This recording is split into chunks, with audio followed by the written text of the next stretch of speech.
Hello guys, barkanku da wannan lokaci. Wannan ne bidiyo na 14 inda muke koya mutane forex trading. Inda muka faro tun daga introduction to forex trading, menene shi kanshi forex din, muka tsallako yanzu muna cikin Candlestick Bible. Inda Candlestick Bible muka faro tun daga shi kanshi bearish da bullish da types din candle din da muke da su kenan, muka tsallako bangaren reversal candle. Inda a cikin Candlestick Bible muka shigo bangaren pattern din da muke da su a cikin trading, kowane pattern na bullish da na bearish muke bayani akan shi, inda muka bayani akan su morning star, evening star, engulfing bar, doji da sauran wasu candle, wanda a wannan bidiyon za mu yi magana akan candle masu mahimmanci guda biyu, wanda ake cewa ɗaya hammer, ɗaya kuma ake ce mata shooting star. Wannan shooting star da hammer din wasu candle ne wanda suke da tasiri wajen karya kasuwa da tashin kasuwa. Ita shooting star ana yin ta ne a sama, yayin da kasuwa ta gama tashi, in aka yi shooting star tabbas za ta shooting wannan kasuwan zuwa ƙasa, za ta dumping ta karya wannan kasuwan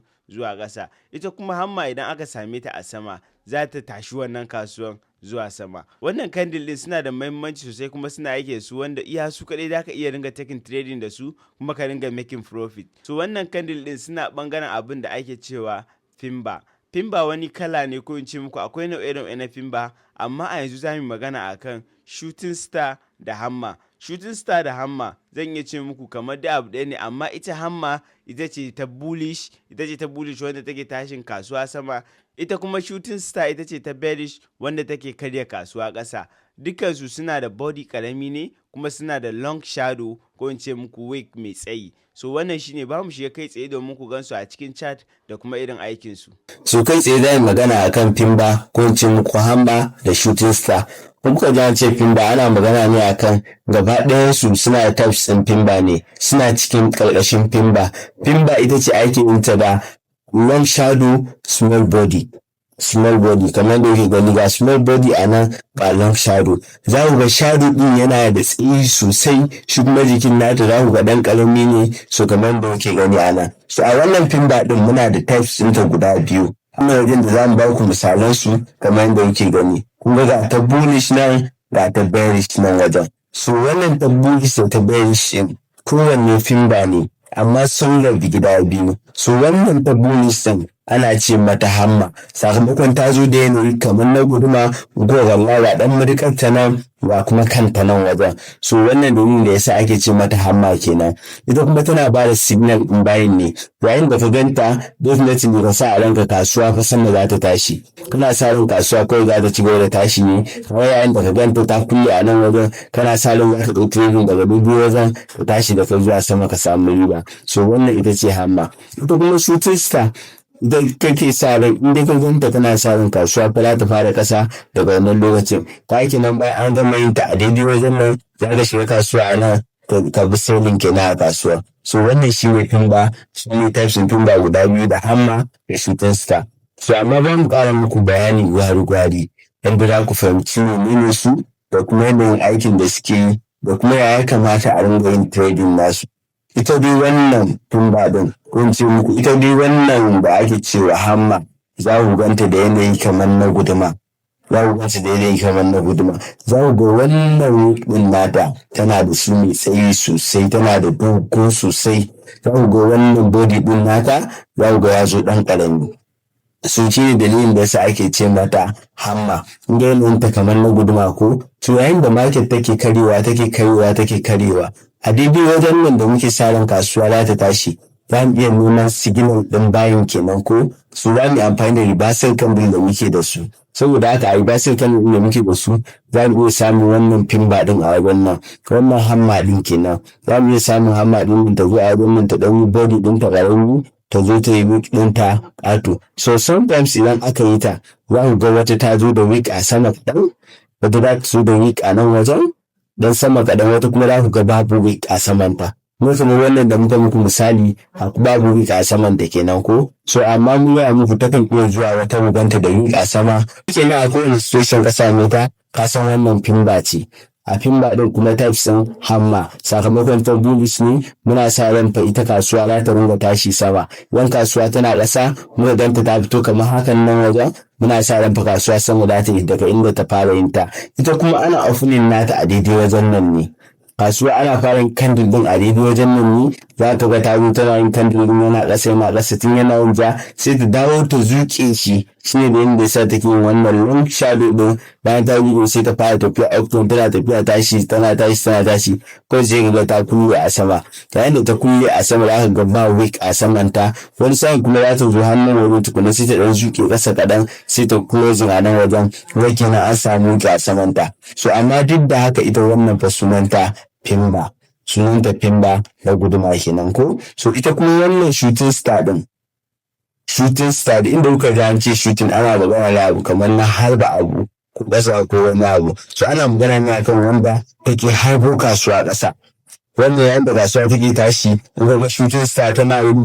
an harbo wannan kasuwa za ta koma yin ƙasa daga saman da take for example kasuwa tana cikin tafiya haka tana tafiya haka to yayin da take sa ran za ta koma yin ƙasa ta nike da tabbaci ko ta za mu samu signal da za mu gano domin mu sai a kasuwan nan mu samu riba so sai mu jira ta ba mu confirmation na riba sai kan da muke da su sai mu take wannan trading din a riba sai kan da muke da su za ta iya yi mana wannan shooting star kenan wannan ta bearish ce in ta mana ta bearish nan ko za mu selling daga daidai wajen nan ta closing na candle din mu biyo selling mu samu riba yanzu yanda shi ake yin wannan za mu gani idan ta zo ta yi opening kasuwan nata kuma ce ta yi opening candle din nata a daidai wajen nan take fara yin shi za ga tana tafiya kamar tana yin bullish sai ta zo wajen nan sai ka ga ta zuke ta fara zukewa saboda haka ta ringa barin wukin nan tana bari shi sai ka ga ta zo daidai inda ta buɗe kasuwa me kenan da tana yin blue kenan sai ka ga take yin kasuwa za ga tana yin ƙasa da wannan wajen ya fara zama ja so ba ta da enough time din da za ta ci gaba da wutan din ya zama ƙato ko kuma ta koma sama ya zama green ko wani abu so ko da ga tana yin wannan singing din time da za ta closing candle din yayi ko sai ta closing nashi a daidai nan wajen kun ga wannan ita ce shooting star ko to in dai ka ganta daga wajen nan ko za ta dumping kasuwan ƙasa ne wannan kuma zai baka damar kai taking trading mai kyau da Pimba din nan ka dinga samun kana profit nata a wannan kasuwan kawai abin da yake bukata ka je ka duba kai ma cikin trading view naka ka tabbatar da ingancin wannan aikin naka ka tabbatar da ka gane ka samu psychology ta domin ka fara samun kuɗi da wannan strategy da muka yi nama na candlestick so ba mu neme ta a wajen nan mu gani ko za mu samu kuma mu ga irin aikin ta wanda mun muku bayani irin yadda take zuwa da ta bullish da ta bearish da kuma irin sunayensu so za mu neme ta mu gani ku samu example wanda za mu kowa yanda zai fahimci abin wanda yake so kamar nan wajen kun ga ga shi mun samu guda ɗaya the same thing wacce muka zana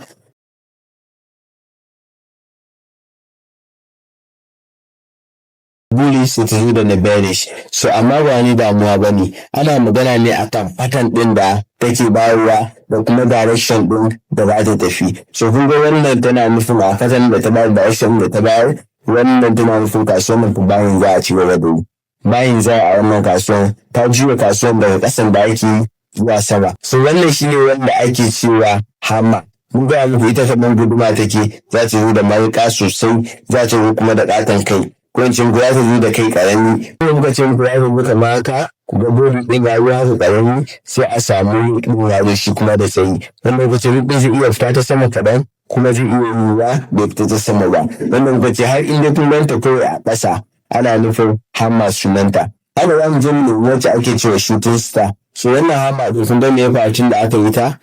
da aka yi ta kawai kasuwan sama ta dinga tashi kawai kasuwan sama ta dinga tashi tun daga wannan time din wani tun daga wajen nan da aka yi ta daga daidai na aka yi ta amma kasuwan sai ta tashi ta zo hannun wajen tukunna aka ɗan yi selin aka ci gaba kuma da tafiya sama so haka aikin ta yake a cikin kasuwan saboda haka za mu je mu ƙara neman wata mu samu example kamar guda 2 ko 3 da kuma yanayin inda ake na wasu kuma kula irin abin da muke nema yawanci muna neman shi ne a kan gaba irin nan wajen kamar kan gaba wanda za mu mu magana a kan wannan abubuwan da kuma me yasa ake nema a irin wajen nan wanda kai ma za ka gane aikin su kuma za ka fahimta so amma yanzu kafin mu zo nan za mu ci gaba da neman example na wannan da yanayin kuma aikin su yanzu mun samu hamma ko mu yi example da ita ko so yanzu san mu samu gashi ma mun samu yanzu san mu samu muka ci shooting star so ga shooting star mun samu kuma ta zo da ta zo da body ɗin da muke bukata, ta zo da zugegen wick sosai, ga kuma nan ma wick ɗinta ya ɗan fita. So wannan ita ana buƙatar ita ma kamar yadda muka gaya muku ta zo da body ƙarami. Ta zo da body ƙarami, wick ɗin kuma at least ya ninka ta 3 ko sama da 3. At least ya ninka ta 3 ko sama da 3. So kun gani ita ma bayan yi ta ya faru. Kawai market ɗin fara karewa ta daga nan wajen. Market ɗin ta fara sai har sai ta zo nan wajen tukunna ta dawo bayan ta zo a nan tana ƙara bada confirmation din za ta tashi, ta ƙara bada confirmation din za ta kare, a nan ma ta ƙara bada confirmation din za ta tashi, haka abubuwan ya zo yana ta tafiya. Wanda in dai za ka tsaya ta mai da hankali a kan wannan abin, kai ma za ka ringa samun result mai kyau, kuma za ka samu psychology su. Wannan da aka yi ta ma a nan wajen ƙarama aka yi ta ma, amma sai da kasuwan ta motsa. Ba inda aka yi ta, amma sai da kasuwan ta motsa ta zo hannun wajen sama. Haka aikin abubuwan yake, za ka rinka ganin abubuwa daban-daban, za ka rinka mamaki da aka ga ya faru sakamakon wannan ilimin naka da ka samu. Ba za ka yi mamaki akan wasu abubuwan ba sakamakon kai kana da ilimin da ka karanta kuma kowa. Kun ga a wajen nan ma me ya faru? Kun ga a wajen nan ma bayan an zo ana ta yi a nan tun da aka yi ta, sai za ka ɗan yi sama sukun na aka ƙara sirri a kasuwan. Da aka yi wannan kasuwan tun daga nan ta fara tashi. Su wannan shi ne inda yasa aka ce ana buƙatar psychology na wannan kasuwan. Kamar misali in ka amfani da wannan ta farko, ka ɗau ta farkon nan, sai ka sa stop loss naka a nan, sai ka target nan wajen, maybe sai an cire sama ba a tafi. Amma psychology da yake da ita na yau da gobe na gano ainihin kan gaɗar kasuwa, kayi ainihin kake buƙata, za ka rinka ɗaukar training ɗin hankali kwanci. So haka abubuwan yake tafiya. Wanda kuma sai kana practical, kana mai da hankali, kana baptism a kan abin da aka koya ma, tukunna kai ma za ka iya ka iya ganin result ɗinsa. Ubangiji ya ba mu sa'a. So wannan shine ƙarshen bidiyo na 14, inda ba jira za mu tsallaka akan lecture na gaba insha Allah.